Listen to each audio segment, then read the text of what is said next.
Daycare Ano center? sabihin daycare center? Ang ibig sabihin nito, sa 7 bata, isang ina lang ang mag-aalaga. Maliwanag ba yun sa inyo? Isang ina lang ang mag-aalaga. Nang sa ganon, yung 6 na ina ay pwedeng maghanap buhay at makatulong sa kani-kanilang mga pamilya. Sa susunod naman na linggo, yung isang ina naman ang mag-aalaga. In short, tulong-tulong kayo. Okay ba yun sa inyo? Very good. Sandali lang. Lola, Ah, ilan taon na po kayo? 62. 62? Oh, Buntis ho kayo? oh, Anak niyo po yan? oh. Nakakapagtaka naman. Eh, bakit ka magtataka? Nanay ko yung 80, buntis. Nanay niyo, 80? Buntis? Buntis. Nasaan naman ho siya? Ayun. Ayun. Salvatore! Sino naman ho yung kasama niya? Apo ba? Yun ang asawa. Asawa? Karamba!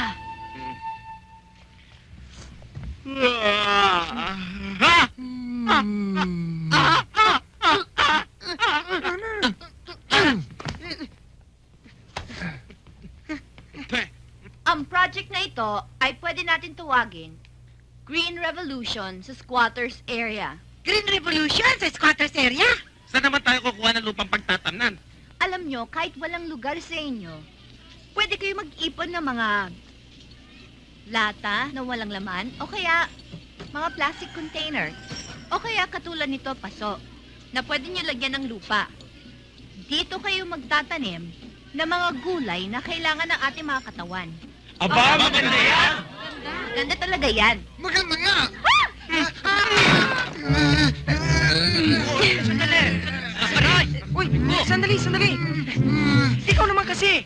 Alam mo, nung wala ka pa dito sa buhay namin, ang tahi-tahimik namin, ngayon halos mabulabog na nga kami dyan sa lakas ng pangangaw ng mga bata niya, pati ba naman mga kapitbahay namin, pinakikialaman mo? Pasensya na kayo, kasi gusto ko lang talaga makatulong. Makatulong. Kaya nga kinuha ka naming katulong para tulungan kami sa pamamalengke, sa pagluluto, sa pamamalansya at paglalaba. Ngayon, sino ang gagawa niyan? Ako! Ako na naglalaba. Ako na namamlansya. Ako na namamalengke. Ako pa rin nagluluto. Ang dami niyo pa sinasabi. Kayo, ano ginagawa niyo? Tabi ka kayo dyan! Ay, Damit ng kuya ko. Hindi kaya nakakahiya na ito sa kuya mo? Ay, hindi. Namatay na yung kuya ko sa TV. Ayaw mo? Gusto ko nga Churango, mag-ingat ka ha. Kasi maraming buhay dyan eh. Bakit mo ba ginagawa ito sa akin? Ewan ko pero nung makita kita, ang puso ko'y tumugutog eh.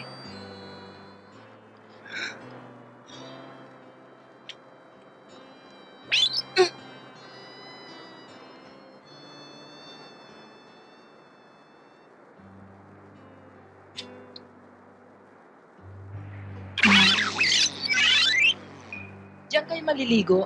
Dito? Okay ah. Yan ang tinatawag naming Kalabaw River. Di kaya paliguan ng kalabaw to? Gagawin ko ba naman sa'yo yun?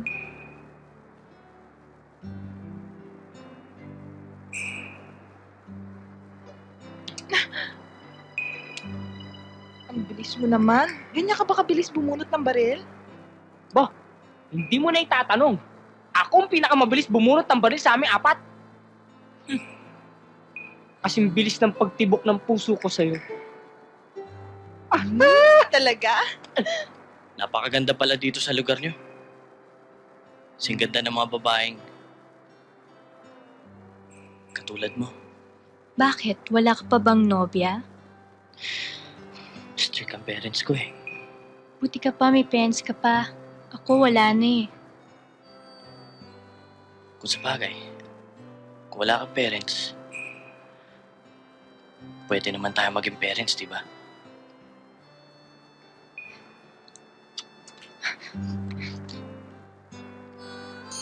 Isa pa.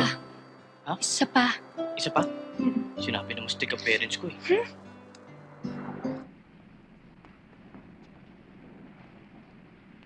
Oy! Oy! Tao po! Tao po! Oy! Oy! Papasukin mo naman kami! Malakas ang ulan eh! At saka mabigat ang dala namin eh!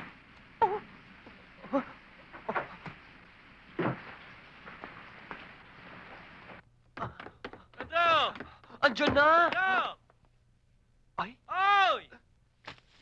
Oo, andyan na! Bukse eh! Ay, basang-basa na kami eh! Andyan na, andyan na! Ay, ano ka ba? Ay, kanina pa kami din eh! Chong! Ano po, Chong? Oh. Buti naman ho, napaluwas kayo. Pasok ko kayo. Ay. Sige na, pasok ko kayo. Kalakas ng ulan na eh. Upo, upo. Buti naman ho, Chong, napaluwas kayo. Boss boy. Okay itong highballs niya, no? Dito ba tayo titira? Abay, big time na daw ito si Pedro eh. Mataas na daw ang posisyon mo eh. Pati ang sweldo mo, mataas na. Ano, Pedro? Chong, Peter. Peter. Peter, stateside na. Pati pangalan, umasenso. Oh, ay hiyang ka naman ata dito sa Maynila eh. Abay, siyempre ho. Dahil alam nyo kasi dito po sa Maynila po, iba ho kasing laban ho dito eh. Dapat meron kang kara. Kung wala ka mang kara, dapat at least meron kang pera. Sa aking posisyon, meron na akong kara, meron pa akong pera. Ganon! May pera ka na pala. Mabuti naman at 6 na buwan ka na hindi nakakapagbayad dito sa apartment. At kung hindi ka makakapagbayad ngayon, mabuti pa lumayas ka. Layas! Maawa na po kayo sa akin. Maawa na po kayo. Anong Sige maawa? naman po. At kung hindi ka lalayas, Nakikiusap po ako sa inyo. sino siya? Anong ginagawa mo dito? Ako si Magno. Pamangkin ko yan si Peter. Hi. Ay, dito sana muna kami makikitira. Eh, hindi naman pala pwede. Eh, pinalayas mo na eh. Aba, hindi. Hindi ko siya pinapalayas. Pwede kang tumuloy dito. Hindi ba, Peter? Hindi kita pinapalayas. Di ba, Peter? Don't touch me! Lalayas na ako rito. Huh? Pagkatapos mo akong laitin, alipustain at murahin, lalayas na ako. Wala na akong pera. Pera? Meron ako. Kung gusto mo, sa'yo na tong 1,000 o, ayan. Kulang to eh. Kung gusto mo, sa'yo na tong lahat o, ayan. Huwag ka lang lumayas, please, ha? Yan. Peter, please. Kung ganyan huwag naman ka lang mapagbigay ka lumayas, eh. Please naman. Madali akong kausap. Ayan. Ayos. O sige ha, maniningil pa kasi ako. Bye, cutie pie. Type ko talaga yung bigote mo. I sure